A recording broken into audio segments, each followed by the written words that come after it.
Foque. A lusofonia em foco. Olá a todos e todas, bem-vindos ao nosso canal, ao TVRC. Muito obrigada por estar aqui conosco. Obrigada, Gilbert, obrigada, Henrique, a todos e todas que estão nos acompanhando hoje. Hoje nós temos um momento difícil de falar sobre as eleições de ontem. Não tão difícil. Primeiro, eu vou falar por quê. Vou explicar por quê. Porque, claro que sabemos que houve um momento em que todas as pesquisas apontavam que a gente tinha potencial para ganhar no primeiro turno. E eu contava muito com isso. É claro que eu como poliana, eu vou sempre para o lado otimista, e eu achava que a gente devia e estava me esforçando ao máximo para conseguir votos suficientes para a gente conseguir ganhar no primeiro turno. O que aconteceu é que a gente está dentro daquilo que era esperado, está dentro daquilo que era previsto, e estamos no segundo turno, não perdemos. O Bolsonaro andou alardeando que ia ganhar de 60% e tal, que ganharia logo no primeiro turno. Não aconteceu. Nós estamos aptos para concorrer ao segundo turno. Aqui em Portugal, explicando mais uma vez que eu estou votando, estou falando da cidade do Porto, em Portugal, enfrentei 2 horas de fila para votar, com muito orgulho, mas eu estava com certo receio, eu nunca tinha votado aqui. Era a minha primeira eleição fora do Brasil. E o que aconteceu, que as pessoas também da fila, eu percebia um certo receio. As pessoas não foram, a maioria não foi de vermelho, né? Então, com receio justamente da reação das pessoas. E o que aconteceu? Passou um rapaz com um atabaque e ele, com um sorriso de orelha a orelha, ele começou a bater no atabaque e cantar olê, olê, olê, olá. E o pessoal da fila respondia Lula, Lula. Gente, foi muito emocionante. Então, quando eu vi... esmagadora maioria ali da fila, eu posso dizer pelo menos 70%, era Lula. Não estava de branco, estava de preto, estava até de camisa da seleção, mas com adesivozinho do Lula. Aí eu fiquei muito esperançosa. Eu falei, uau, é o tal voto envergonhado, é o tal voto escondido que está se fazendo ver aí. Percebi isso. E à medida que aquilo avançou, o que eu percebi? Aumentava cada vez mais, tinha um pequeno grupo de bolsominion provocando, mas a maioria era Lula. Quando veio a apuração, que a gente se depara com o real, o que aconteceu no Brasil não era igual ao que aconteceu aqui em Portugal e no restante da Europa. Aí, o meu movimento pendular, da minha euforia inicial de achar que a gente ia levar no primeiro turno, foi para o outro lado, achando que corríamos o risco de perder. Lógico, né? É uma coisa de uma emoção, as emoções começam a ser conflitantes. Então, lógico que eu fiquei abalada, eu queria ganhar no primeiro turno e varrer o Bolsonaro para sempre, para o lixo já da história. Mas cá estamos, de novo, desesperar jamais. É hora de ouvir Elis Regina, é hora de ouvir Ivan Lins, é hora de ouvir Milton Nascimento e Chico Buarque e ir para a luta. É isso, esse é o nosso papel. Estamos aqui na luta. Obrigada por me ouvir, esse desabafo de eleitora complicada, mas ainda feliz e estamos na luta. Levantar, sacudir a poeira e dar a volta por cima. É isso. É bom ouvir-te, Lorelai, e ver todo esse teu entusiasmo. Afinal de contas, a depressão durou pouco. Agora já está na fase do entusiasmo. E se nós formos racionais, se nós analisarmos as coisas racionalmente, realmente não há grande razão para essa depressão. O que nós tivemos aqui em Portugal foi muito significativo. É que nas eleições anteriores o Bolsonaro teve 60%. Nestas não chegou a 40%. 4%, Henrique. Na última eleição foram 64%. 74%. E agora nós tiramos muito bem. Há realmente razões para haver um certo otimismo. E eu quero, antes de mais, dar um abraço ao Gilberto e a toda a gente que está na TV Resistência e na Rádio Transforma também. Nós estamos aqui com a Rádio Transforma e a Revista em Comunidade, neste programa conjunto com a TV Resistência, analisando as eleições no Brasil, não é? E eu gostaria, Gilberto, que tu dissesses também a tua visão dos resultados eleitorais e as perspectivas para o futuro, se concordas também com a análise da Lorelai. Oi, pessoal, boa tarde a todos, boa tarde, Lorelai, boa tarde, Henrique, é muito legal estar com vocês aqui. Esse aqui não é o Brasil ao Vivo, vocês sabem, né, gente? Aqui é um bate-papo, né, em companhia do Henrique e da Lorelai, lá da Rádio Transforma. Quem não conhece, por favor, conheça. É importante, como a gente sempre fala aqui no canal, a gente conhecer outros canais de pessoas tão combativas. E o Henrique deu provas aqui para nós, né, por mais de uma vez, a Lorelai toda sexta-feira com a gente, de que podem ajudar bastante nessa luta. Olha, Henrique e Lorelai, eu tinha mais ou menos essa impressão que a Lorelai colocou.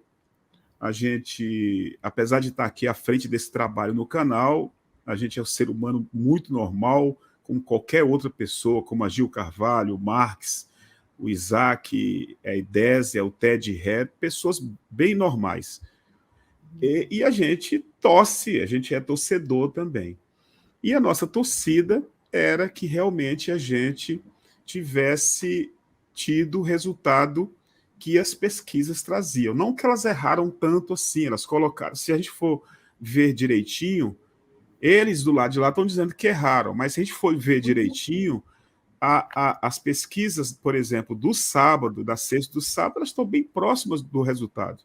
Né? Se você olhar a margem de erro de 2 e pouco para mais, 2 e pouco para menos, está dentro da margem. Mas nós, como torcedores, a gente que vem... Não é só torcedor, eu acho que todo mundo, no Brasil, em Portugal, como vocês estão, na Europa, nos Estados Unidos, em qualquer lugar do mundo, até no Japão, que é autoritário e é um país autoritário, é tanto que o número de votos...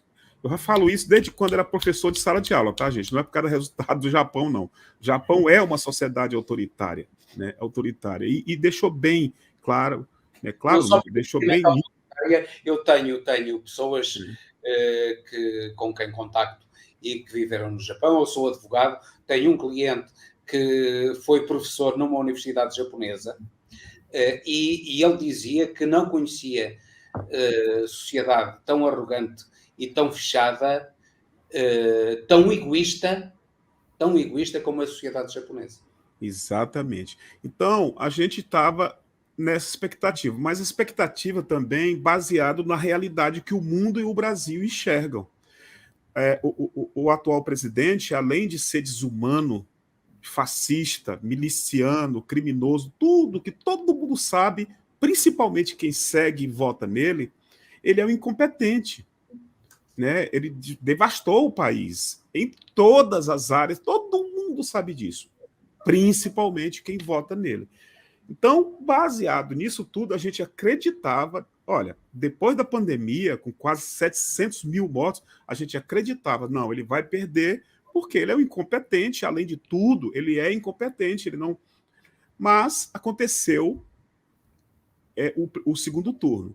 Mas só para terminar, aí o Lula ontem, na fala dele, falou, é a prorrogação, vamos para a luta, hoje de manhã a gente já acordou com muita força, estamos na luta. E hoje vamos fazer um programa, esse e o daqui a pouco, que é o Brasil ao Vivo, no sentido de ajudar, dar nossa pequena contribuição para a galera levantar o moral, porque nós precisamos, todo mundo firme, né, nessa luta.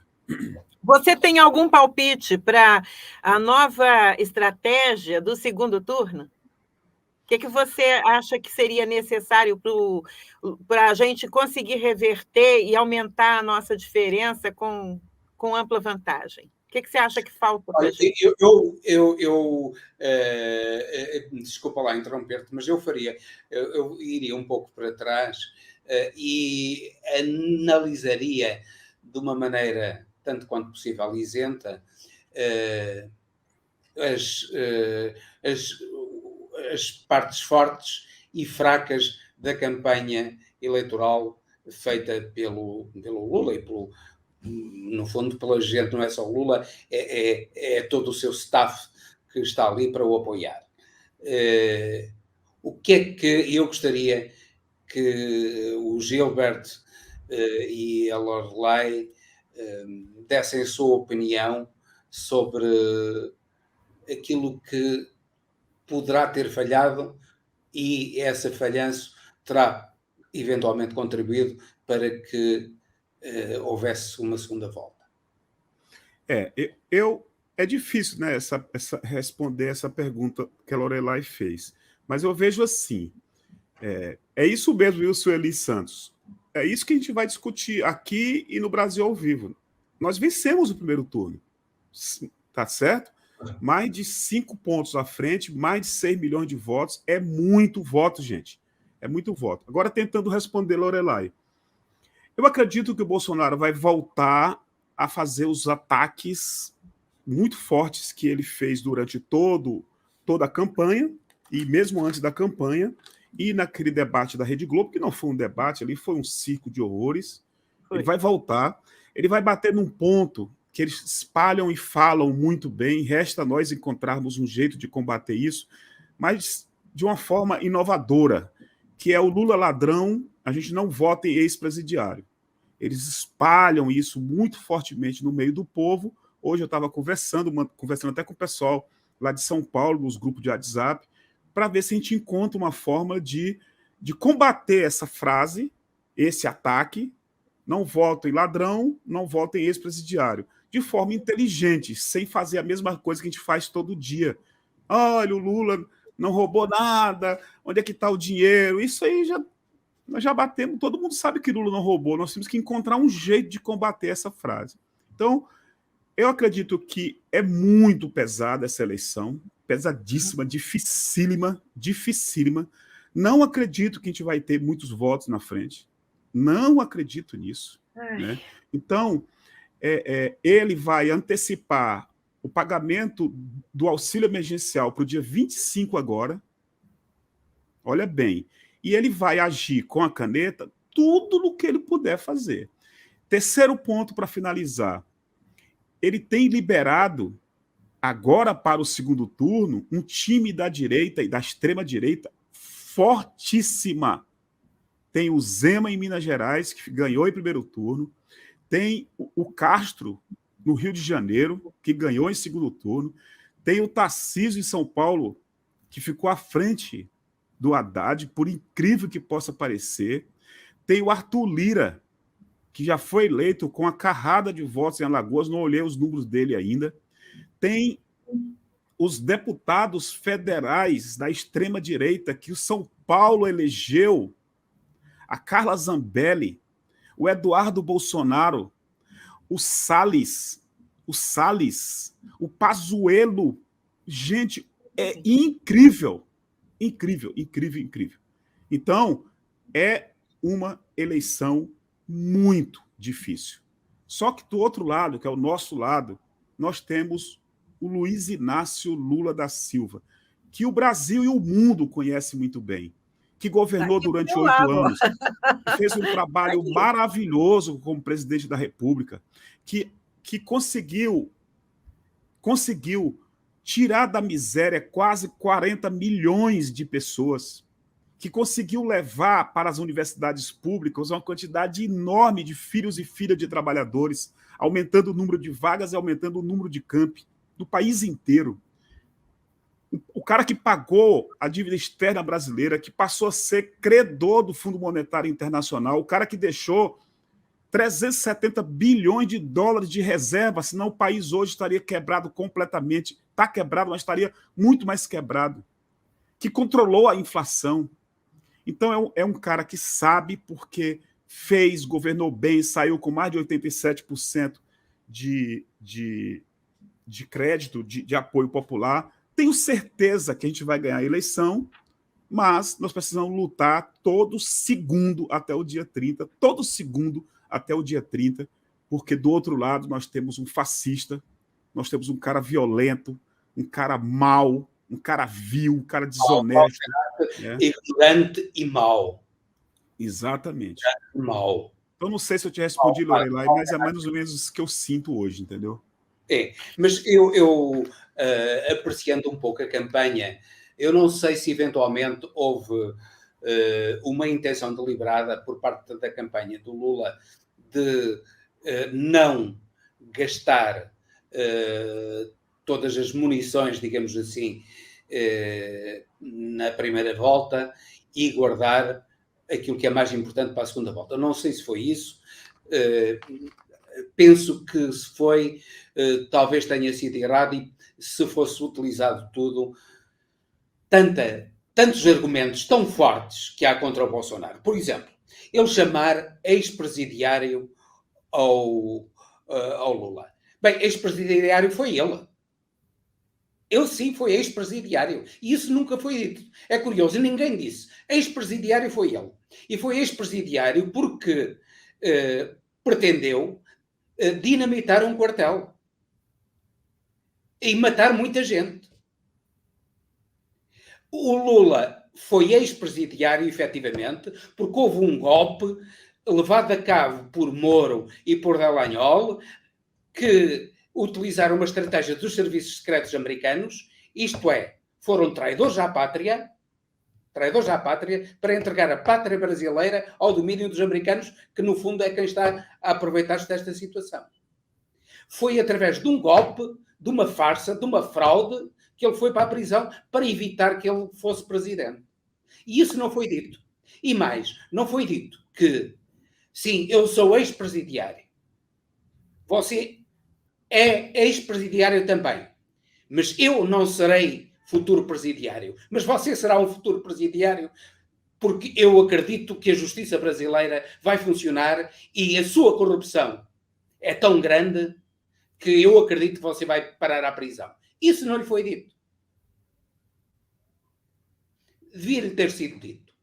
E depois toda aquela argumentação sobre a pandemia, eu achei inacreditável, foi um desastre aquilo que ele fez. O apelar à cloroquina, o ridicularizar a doença, o dizer que quem tomasse a vacina virava jacaré, ele ridicularizar as máscaras. Ele não... Foi absolutamente inacreditável. Ele é o responsável, claro que isto tem que se dizer, a pandemia matou muita gente em todo o mundo, mas no Brasil matou mais do que noutra parte do mundo. Porque ele apelou à cloroquina, porque ele apelou à negligência, porque ele não defendeu a população e, pelo contrário, estava a fazer negociata. Ele negociou com a cloroquina, porque a compra da cloroquina foi uma negociata. Ele negociou com a cloroquina, ele negociou com a compra de vacinas de uma maneira escandalosa. E a negociata só não foi... Cada dose $1, não é? Cada dose ele disse, não aconteceu. Mas já tinha sido empenhado dinheiro. Só não foi até a final, porque isso foi denunciado. Porque senão ia até a final. Portanto, ele será um futuro presidiário. Isso não lhe foi dito. É lançar aquilo que ele disse do Lula, é lançar sobre ele. O Lula foi um ex-presidiário. Foi presidiário. Político. Um prisioneiro político. Não foi presidiário. Foi um prisioneiro político. É bom que isso se diga. Tu agora tiveste o termo certo. Um prisioneiro político. Ele será um futuro prisioneiro presidiário. Ele será um futuro presidiário por malvadez, por corrupção, por bandidagem. Será interessante... Outra coisa que ele fala... Eu queria te fazer uma pergunta, Henrique. Apesar dessa situação toda, ele pode ser acusado de terrorismo, de tentativa? O crime de terrorismo não está configurado aí na história dele? Isso prescreve? Isso pode ser levado a tribunal internacional? Como é? De apelo ao terrorismo, porque ele apelou inúmeras vezes para um assalto ao Supremo Tribunal Federal. Não é? Ele apelou a um assalto ao Supremo Tribunal Federal. E ele apelou ao derrubo das instituições democráticas. E isso é crime. Contra a democracia é crime de terrorismo. Ele foi incentivador disso tudo. E, portanto, isso devia vir para cima da mesa e ser lançado à cara. Porque ele é um indivíduo sem escrúpulos. Repara, quantas crianças, quantas pessoas é que não morreram por inação dele? Quantas crianças é que não morreram por falta de oxigênio? Por não terem sido vacinados a tempo? E tudo por culpa dele. Não é? É muito Agora, importante. a gente percebe aqui, Henrique, na Europa, as pessoas percebem muito claramente. Você vê a Nova Zelândia, que teve uma administração perfeita da pandemia, as pessoas fizeram lockdown, as pessoas se vacinaram cedo, as pessoas foram bem atendidas, o número de mortes foi reduzidíssimo. Então, você vê, a população brasileira que está morando lá podia ter termos de comparação. Aqui em Portugal, que a gente via que as pessoas até aderiram sozinhas ao lockdown, muitas vezes nem foi obrigatório, mas as pessoas aderiam, faziam tudo direitinho, tal, cumpriam. A coisa teve, até recebeu pessoas e tal, e em alguns momentos perdeu um pouco o pé, mas a gente teve comparação. Ô, Gilberto, você acha que no Brasil faltou isso? As pessoas terem um certo distanciamento para perceber a culpabilidade do governo? Eu acredito que tem isso, entendeu? Eu quero, antes de falar, lembrar um detalhe importante para todos nós. Nós precisamos falar nesse momento, no segundo turno, fora da nossa bolha, fora dos nossos grupos de WhatsApp. Procure a família que é do lado dele, procure os amigos que são do lado dele. Vá lá no Facebook, que faz tempo que você não vai. Ele ainda é a maior rede social do Brasil. Vá nas conversas do Instagram, no bate-papo do Instagram. Atacar o Bolsonaro, não ataque os eleitores do Bolsonaro. Vamos evitar atacar os eleitores do Bolsonaro. Ataca o Bolsonaro. E quando for atacar o Bolsonaro, vamos tentar sair do ataque raivoso, que eu sei que é importante, mostrar que ele é um ladrão, mostrar que ele é corrupto, que é miliciano, 51 imóveis, de forma dura. Mas pode pegar isso aí e transformar em meme, fazer de forma cômica, fazendo de forma brincalhona, para ficar um pouquinho mais leve, porque as pessoas, isso às vezes tem mais efetividade. O segundo ponto que eu queria lembrar, antes de tentar responder, é que de 2003 a 2015, o filho do pedreiro virou médico. Nós precisamos lembrar. De 2016 para cá, o engenheiro virou Uber. Outra coisa importante que a gente tem que lembrar. Né? Então, vamos lembrar as pessoas, aos trabalhadores e trabalhadoras, de forma leve, que na época de Lula as coisas eram bem melhores. Agora, essa questão do povo brasileiro, dessa percepção do que acontece, hoje, o grande debate no país, de ontem à noite até agora, e vai continuar por algum tempo, é a gente estar tentando entender o comportamento do eleitor brasileiro. E pessoas como eu vai procurar, como eu estou fazendo desde de manhã, no tempinho que eu tenho, ler pessoas que sabem mais do que eu, para eu tentar entender. Né? Nós tivemos, por exemplo, hoje um áudio de um professor, o professor Francisco, se não me engano, é da UF, que está nos grupos de esquerda, que é muito legal. Ele está muito duro, ele está muito sisudo falando, mas para começar a reflexão sobre esse comportamento do eleitor e da eleitora, eu acho que vale a pena a gente ouvir o áudio dele, que está nos grupos de esquerda aí, que é um professor, é um pesquisador. Ele está dizendo, assim, resumidamente, aquilo que a gente já vem dizendo há algum tempo, que o brasileiro e a brasileira não é bem isso que foi pregado ao longo do tempo pelo Darcy Ribeiro, pelo Buarque, né? Que não é bem isso, que esse grupo de pessoas que pensam muito parecido com o Bolsonaro é algo que está dentro do DNA brasileiro, na história brasileira, e que de 2018 para cá saiu para valer, né, do armário. Não vamos colocar esgoto agora, vou evitar falar do esgoto. Saiu do armário e foi, inclusive, para a política, para valer. Se lá antes de Bolsonaro o grupo de parlamentares da extrema-direita era bem menor, de 2018 para cá, na esteira do bolsonarismo, cresceu demais. Demais, demais, demais. O cara mais bem votado do Brasil para deputado federal é um moleque, no bom sentido de falar, bem jovem, bolsonarista, raiz, radical, lá de Minas Gerais. Maior quantidade de votos do país. É um deputado federal. E é um menino, digo assim, porque é muito jovem. Então ele tem toda uma vida para andar aí na extrema-direita, se não enxergar as coisas. E do jeito que está, eu acho difícil. Imagina o seguinte, o Bolsonaro vai ser derrotado, vai ser duro, mas vai ser derrotado. O Bolsonaro tem um capital político que faz dele uma liderança mundial da extrema-direita e nós vamos conviver com ele todo dia aqui. Claro, se a justiça brasileira tiver a coragem de agir, porque ele tem um apoio popular imenso, e isso vai ser levado em conta pelas elites brasileiras, vão tentar administrar isso aí, infelizmente, né? A justiça brasileira, nós sabemos, historicamente, é medrosa, covarde, quando deveria mexer com esses poderosos, né?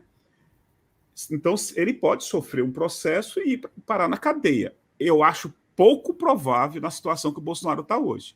Se o Bolsonaro tivesse sido derrotado em primeiro turno, no dia de ontem, com o número de votos menor, para a gente isolá-lo politicamente, ficaria muito mais fácil. Ele indo para o segundo turno, se ele conseguir 49 milhões de votos agora, quantos votos mais ele vai conseguir? Ou ele chegou no teto? Né? Então tem um monte de coisa para a gente analisar, ele tem muita força política, ele tem apoio popular no Brasil, né? Ele tem apoio de pessoas poderosas no Brasil, de gente que é muito influente no meio da classe média. A gente sai para votar, a gente percebe isso claramente. Eu fui, pela primeira vez na minha vida, eu votei de camiseta preta. Nunca havia feito isso na minha vida. Sempre usei minha bandeira, botei meus filhos todos de camiseta e ia votar lá em Brasília. Esse ano, resolvi, eu e meu irmão, colocamos uma camisa escura como essa aqui e a gente foi votar caladinho, né? De vez em quando passava alguém, né? A gente fazia assim e tudo, mas bem em silêncio. E graças a Deus não teve tanto problema. Eu gostaria de abordar essa questão. Porque é que ainda, digamos assim, há 20 anos, a extrema-direita era tão minoritária e agora é maioritária. Ora bem, eu acho que isso se deve, essencialmente, às igrejas neopentecostais. E são as igrejas neopentecostais as responsáveis pela lavagem ao cérebro. Aquilo não são igrejas, são associações que eu entendo que são associações criminosas. Eu vi, este sábado, eu de vez em quando ligo para as sessões dessas igrejas, que são autênticas sessões pornográficas. A pior pornografia é ver uma sessão daquelas igrejas. Aquilo é repugnante. É a pornografia mais repugnante que há. Eles numa igreja, com a máquina multibanco, a recolherem o dinheiro através da máquina multibanco e o bispo a dizer que se não contribuíssem, todos devem contribuir, todos têm de contribuir, porque se não contribuírem, os pecados, quando saírem daqui, os pecados não lhes serão perdoados. E é porque eles não estão com Cristo. Isto é inacreditável. Isto é uma roubalheira, uma vigarice. E então o vender feijão, o vender o vender terra que eles dizem que eles vão buscar à praia e eles dizem que vem de Jerusalém. São burlões puros. A igreja no Brasil, essas igrejas, particularmente as igrejas neopentecostais, são negócios que exploram o desespero, o sofrimento da população porque há também muita estupidez no meio disso. Não é só desespero, é estupidez. Os partidos de esquerda têm de perceber muito bem porque é que essa gente cai nas mãos de bandidos, que são esses bandidos. Mas há um movimento crescente no Brasil, e o Gilbert pode até falar sobre isso, que é justamente dos evangélicos que não querem aderir, não querem ser colados a esse rótulo. Existem os evangélicos com Cristo e que não são fascistas. Repara, é isso que eu acho que o Gilbert pode falar, Henrique, porque há movimento e eu não sei há quantas anda esse movimento, se ele está crescente, se ele está enfrentando, porque acaba que todos acabam recebendo o mesmo rótulo quando não merecem. Isso é muito perigoso também, porque a gente acaba criando inimizade. Eu tenho falado, não falo dos evangélicos, falo sobretudo das igrejas pentecostais, do Silas Malafaia, do Edir Macedo, do Ribeiro Soares e companhia.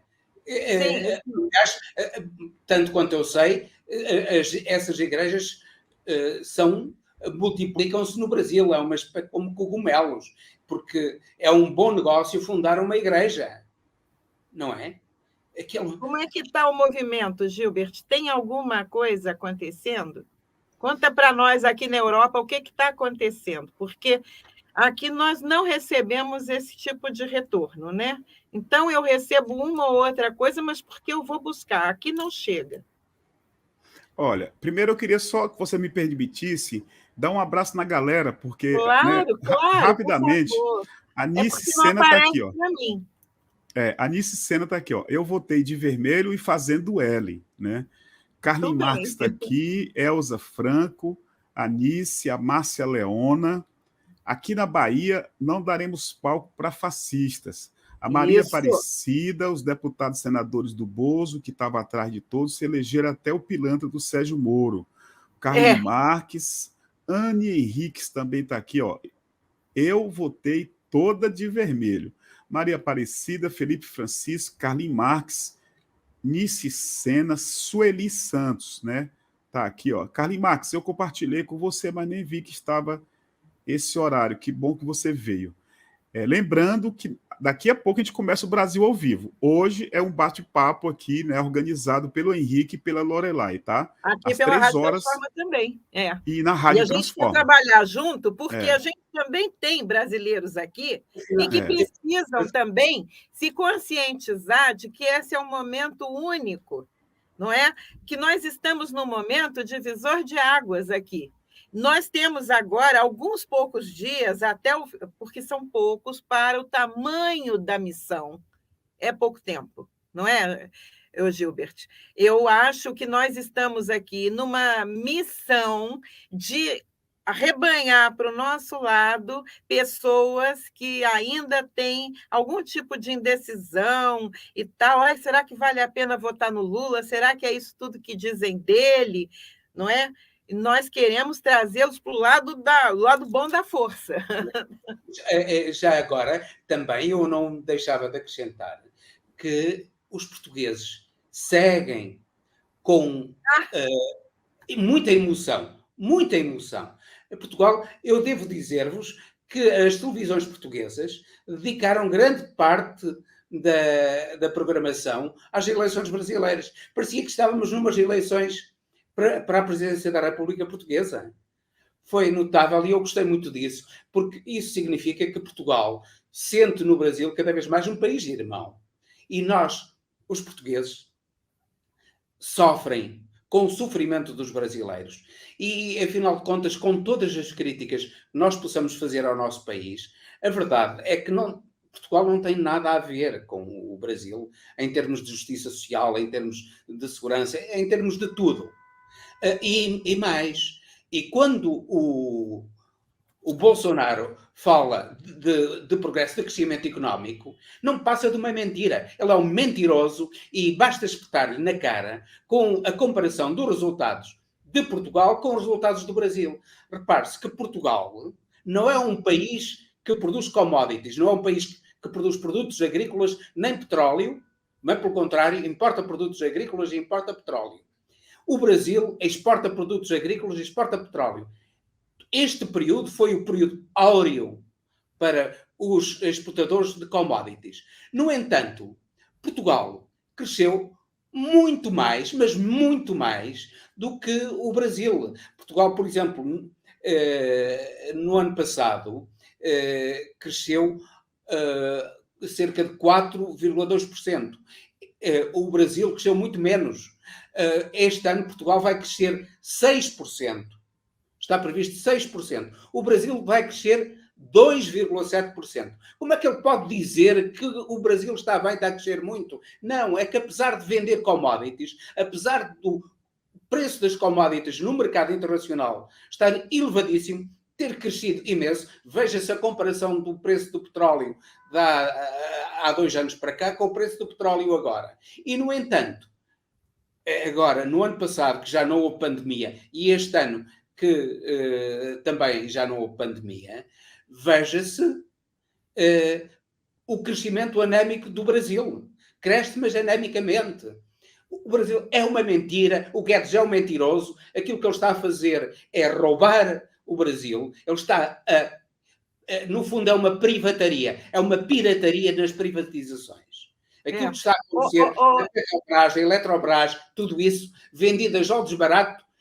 Quem é que se acredita que não houve corrupção nessas vendas de jogos baratos? Aquilo que está a suceder no Brasil é um espelho daquilo que sucedeu na Argentina com Carlos Menem e com Domingos Cavallo. Domingos Cavallo, o ministro das Finanças de Carlos Menem, é amigo do Guedes. É amigo do Guedes. São companheiros da escola de Chicago. São ambos liberais. Quiseram privatizar tudo. E a pirataria das privatizações vai levar o Brasil para a falência. O Guedes vai levar o Brasil para a falência, como o Domingos Cavallo e o Carlos Menem levaram a Argentina para a falência. Não tínhamos dúvidas, eles escondem o dinheiro no estrangeiro. O Guedes esconde o dinheiro no estrangeiro. O Bolsonaro faz a mesma coisa. Eles andam com malas de dinheiro. O Bolsonaro compra, o Bolsonaro e toda a família compra casas com dinheiro vivo. O dinheiro vivo é o dinheiro da corrupção. Aqui em Portugal é proibido isso. Ninguém pode comprar uma casa com dinheiro vivo. Se fizer uma escritura, tem que comprovar, mostrar o meio de pagamento. Não é só pagar, mas dizer paguei com cheque tal, paguei com transferência bancária e mostrar a transferência bancária. No Brasil, não. É o dinheiro vivo. Isto é, a lavagem de dinheiro do crime é usada nisso. É claro, é uma lavagem de dinheiro, não tenha dúvida. Eu queria até responder a Carmen Miranda, ela disse que ficou com raiva até dela. A gente não tem, sabe, Carmen, que ficar com raiva, porque nós estamos do lado certo. Vamos fazer exatamente o que está vindo aqui do nosso companheiro Carlinhos Marques, que nós vamos ter que acalmar agora e focar na vitória do segundo turno. É isso que nós temos que fazer. A raiva vem, passa. A gente tem que viver esse momento. Isso faz parte do nosso crescimento pessoal. A gente precisa viver essas emoções todas. Elas são conflitantes, mas elas são importantes, fazem parte. A gente não é uma máquina, a gente não é robô, a gente tem sentimento, a gente tem expectativas, tem sonhos, não é? E a gente precisa viver isso. Vai passar isso tudo, mas agora, gente, não é hora de raiva nem nada, é hora de ir para a luta, de ganhar voto a voto, em cada rua, em cada casa, onde for possível, na sua igreja, em todo lugar que você for. Eu acho que é um momento crucial. Desmontar toda a argumentação mentirosa desse farsante que está no poder, que se chama Bolsonaro. Tudo aquilo que ele diz é mentiroso. Ele acredita em Deus. O Deus que ele acredita é o Deus do dinheiro, é o bezerro de ouro do Antigo Testamento. Ele acredita no bezerro de ouro, porque num Deus verdadeiro, no Cristo, o Cristo para ele é um pistoleiro, não é um Cristo do amor, da fraternidade. Claro, é um Cristo que ia como é que é? Metralhar petralhada, né? No mínimo. Ô, Gilbert, deixa eu te perguntar mais uma coisinha, porque a gente já está se encaminhando para o final, e você tem outra live daqui a pouco, e eu não quero atrapalhar de jeito nenhum, mas eu queria saber qual é a sua perspectiva daqui para adiante. O que você está planejando? Como é que você está tentando fazer para poder mobilizar mais ainda a militância? O que você está fazendo? Qual é seu planejamento? Tá. Lembrando que a gente daqui a pouquinho começa o Brasil ao vivo, tá, gente? Com o Aldo Ribeiro, lá de Brasília. Ele preparou um material muito legal também, né, para tentar fazer a análise da eleição. Uhum. Eu queria antes falar dos evangélicos. Os evangélicos no Brasil... Eu falei dos neopentecostais. Eu peço desculpa, eu distingui dos neopentecostais. O Silas Malafaia, o Edir Macedo, o Valdemir Santiago. Eu distingui isso. Não são os evangélicos do modo geral, mas, sobretudo, essas seitas neopentecostais. Muito bem. Não, eu entendi. Igrejas, o que é muito diferente das chamadas igrejas da prosperidade. A prosperidade deles. Porque o resto daquilo que eles estão a criar é a miséria do Brasil. É verdade. Mas é interessante, toda vez que a gente fala de evangélicos e evangélicas, a gente tenta lembrar a todos e todas que você tem que o mundo evangélico brasileiro ele é muito grande. O Brasil tem cerca de mais de um pouquinho de 30% da população segue a religião evangélica. No Rio de Janeiro chega a 40%, e é um crescente muito forte. Segundo ponto, esse mundo evangélico ele é muito heterogêneo. Muito heterogêneo. Se você for analisar, você tem no mundo evangélico pastores como Malafaia, como Edir Macedo e outros que defendem essa teoria da prosperidade para poder enganar uma parte dos evangélicos e evangélicas e enriquecer com isso. Mas você tem também um mundo enorme de pastores e pastoras que trabalham inclusive nas periferias, tá certo? E que são progressistas, que enxergam realmente o evangelho, a Bíblia, de uma outra forma, que não seja essa desses evangélicos ligados a esse grande capital, que no caso do Edir Macedo e tudo mais. Então é muito heterogêneo o mundo evangélico, nós temos várias lideranças evangélicas que apoiaram Lula, aquele evento lá de São Gonçalo mostrou isso, né, de forma bem nítida para todo mundo. Em relação à campanha, hoje à tarde vai acontecer uma reunião lá em São Paulo, onde vai ser aberta, inclusive, vai ser transmitida, daqui a pouco começa, vai ser para todo mundo ver, aberta, e nessa reunião vão ser tomadas várias medidas para começar a campanha para valer. Eu acho que a gente fizemos um trabalho bem feito no primeiro turno, só que agora a gente precisa realmente sentar em torno da mesa, isso não deu tempo nem de fazer ainda, a equipe lá da coordenação da campanha vai fazer, repito ainda hoje, para depois tomar e fazer mudanças. Se a coisa, em parte, não saiu como a gente esperava, nós temos que fazer as mudanças para melhor. Então, eu acredito que vem muita coisa boa aí, tá certo? Nós temos que bater na corrupção da família Bolsonaro, tem que bater na corrupção do clã Bolsonaro, mostrar que eles enriqueceram, eles são ricos hoje, né? Faz com o dinheiro público, tem que mostrar isso. Agora, nós temos que encontrar uma forma de como chegar nas pessoas. Como é que vai chegar nas pessoas, né? Qual o discurso, qual a forma, o formato? Essa é a questão que eu acho que tem que ser discutida, né, nesse momento.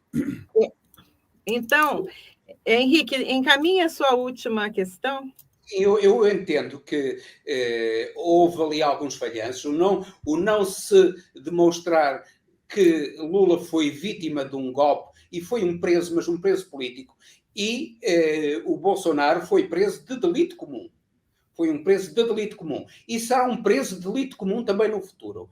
Depois, a pandemia não foi aproveitada, as mortes que ele causou, nomeadamente de crianças, e todo o comportamento dele, não foi dito devidamente que o Deus dele e o Cristo dele são o Cristo do dinheiro e da violência, que a pátria dele é a pátria que ele está a vender ao desbarato para o estrangeiro.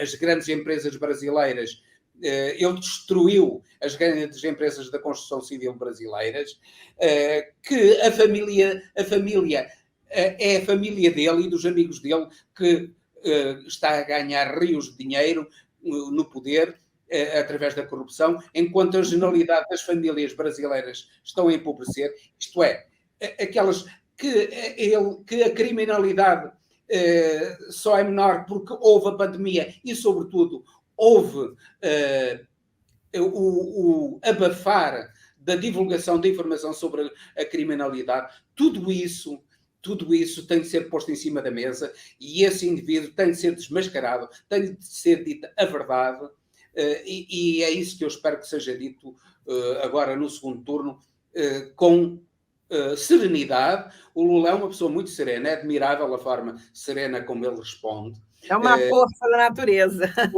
Com serenidade, mas também com firmeza. As duas coisas, e espero que isso seja conseguido. Beleza. O próprio público já está dando aqui as ideias, né? E a gente precisa ouvir o público, né? A Alckmin deve ajudar no segundo turno de Santa Catarina e São Paulo, por exemplo. Sobretudo São Paulo. Eu prefiro São Paulo. A gente tem que se dedicar ao Sudeste, foi onde nós essa coisa só aconteceu por causa do Sudeste, tá, gente? Rio, Minas Gerais, São Paulo. Eu acho que tem que ficar 30 dias dentro desses 3 estados. Não tem nem como ir para outro lugar. Eu sei que tem gente que vai ficar puta comigo, mas não tem como. Nós temos que trabalhar para valer no Sudeste. No Sudeste. O Sudeste é que vai dar a vitória para nós. Outra questão que eu coloco às vezes, e eu colocaria para você também refletir, é o seguinte: o Bolsonaro parece que não está colando nele a coisa da corrupção. As pessoas chamam eu não voto em ladrão, eu não voto em Lula porque eu não voto em ladrão.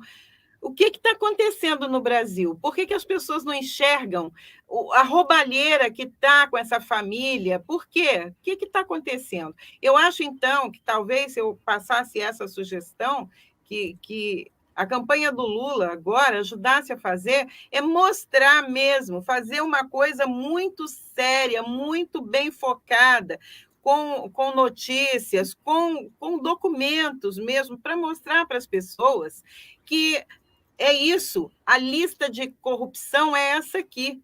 Existem vários tipos de corrupção envolvendo essa família, desde a questão da vacina, a compra de imóveis, as rachadinhas, o escritório do crime, milicianos, tudo isso, não é? Então, agora, eu acho que a gente precisa ter serenidade e ter elementos, buscar cada vez mais, adquirir conhecimento para ter elementos para rebater as críticas. Mas que o núcleo duro do bolsonarismo, eles se acham iguais, então eu acho que ali é inócuo. Não adianta você falar em corrupção para esse grupo. Isso vai funcionar para um e outro. Aquele que é anti-PT, por ter sido anos e anos, ter sofrido o ataque da mídia. A mídia tem agora um papel muito importante, relevante, porque eles acabaram criando a situação para levar para o segundo turno para poder fazer as chantagens todas com Lula, não é? Para tentar conseguir aqui e ali uma coisinha ou outra e beneficiar uns e outros, né? Então, agora eu acho que a gente tem que partir, ter uma nova visão, uma nova direção nesse segundo turno. Também concordo plenamente com você. Mas, lembrando sempre o nosso mote, a nossa motivação tem que ser sempre Paulo Freire, não é? É esperar, é preciso ter esperança, mas é do verbo esperançar.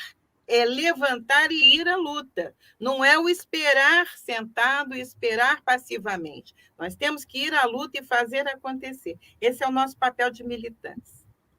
Beleza. E a Jerusa está aqui. Poxa, pela primeira vez tivemos o segundo turno com o PT catarinense.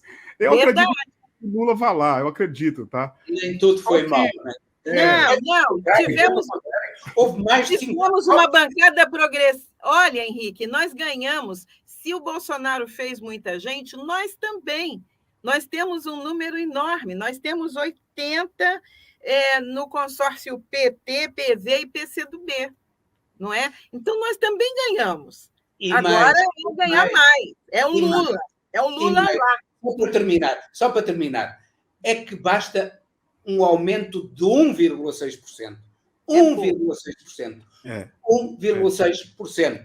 Isto é, se a Tebet e Ciro tiveram 8%, só 1,6% desses já nos dá a vitória.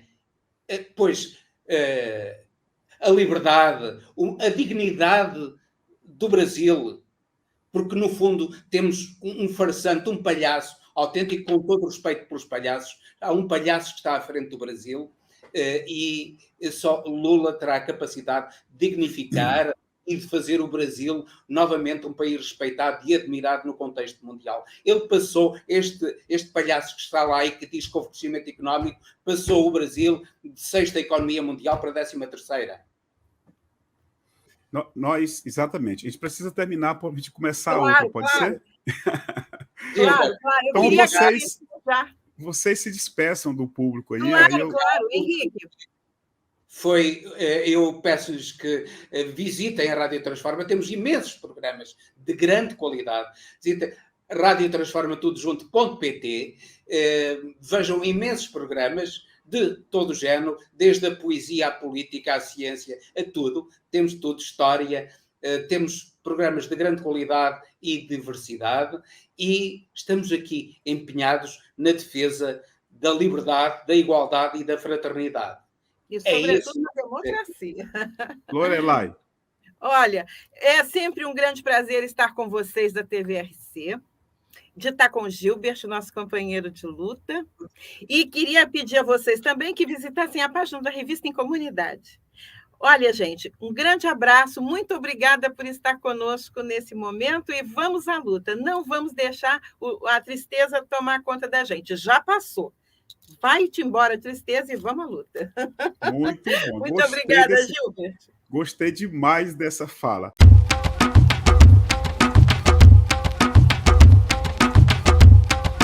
Em Foque. A lusofonia em foco.